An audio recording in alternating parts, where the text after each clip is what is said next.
श्री जी, steno, Vrindavan, जय श्री राधे, रामधारी गुप्ता, खंड 2, प्रतिलेखन संख्या 46, गति 100 शब्द प्रति मिनट। प्रारंभ करें।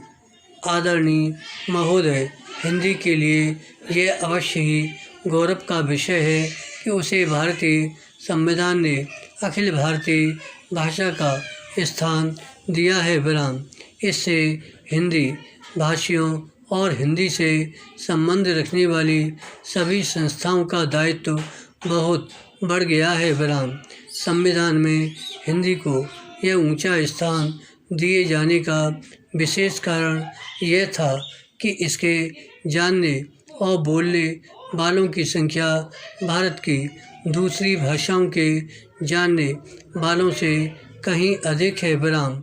उन भाषाओं का भी अपना गौरवपूर्ण साहित्य है और उनके बोलने वाले अपनी भाषाओं के साथ प्रेम रखते हैं और उन पर गर्व करते हैं। विराम। इसलिए सभी ने हिंदी को जब वह स्थान दिया, तो यह समझकर नहीं कि उनकी अपनी भाषा किसी बात में कम है, पर यह समझकर कि राष्ट्रीय काम के लिए हिंदी का ही प्रचार और प्रसार सुगम और सुलभ होगा। विराम।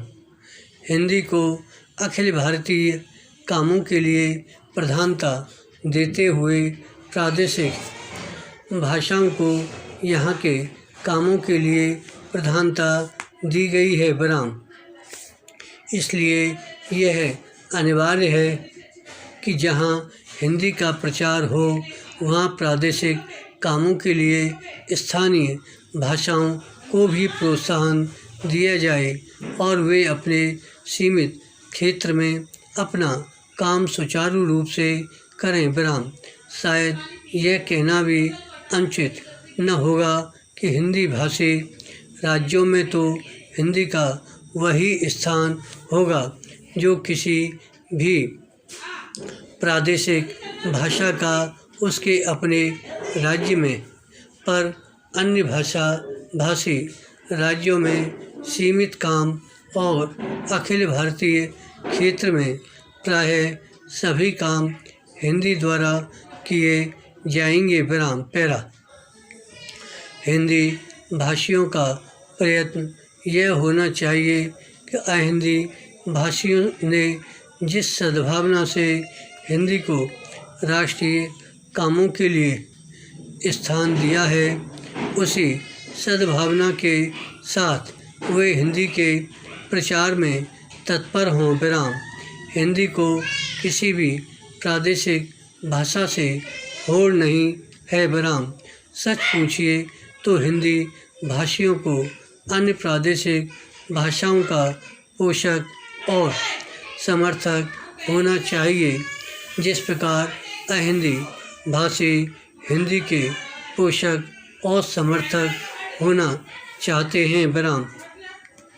हिंदी भाषियों के व्यवहार और आचरण से यदि कहीं भूल से भी यह आभासित हुआ कि हिंदी अन्य सभी भाषाओं से अधिक समृद्ध, अधिक परिपुष्ट साहित्य वाली या प्राचीन तथा नवीन विचारों और भावों को व्यक्त करने में अधिक शक्तिशाली भाषा है और इसलिए इसको अधिकार है कि अखिल भारतीय राष्ट्रीय कामों के लिए यह राष्ट्रभाषा मानी जाए, तो इसका फल यह हुआ कि अन्य भाषा भाषी हिंदी के प्रति ईर्ष्या करने लगेंगे और जो संविधान चाहता है वह काम पूरा नहीं हो सकेगा और हिंदी उस स्थान को प्राप्त नहीं कर सकेगी जो संविधान ने उसे देने का निश्चय किया है। विराम। दूसरे शब्दों में हमें हिंदी का प्रचार नम्रतापूर्वक करना चाहिए। विराम। मुझे यह कहते हुए बड़ा हर्ष होता है कि इस दिशा में नागरिक प्रचारणी सभा का दृष्टिकोण सदा से व्यापक और उदार रहा है। विराम। सभा के पदाधिकारियों तथा कार्यकर्ताओं ने सदा ही अन्य भारतीय भाषाओं का समुचित आदर किया। विराम। यह सभा की परंपराओं के अनुकूल ही है कि हीरक जयंती के उपलक्ष्य में एक प्रकाशन योजना बनाई गई है। विराम। धन्यवाद। श्री हरदास।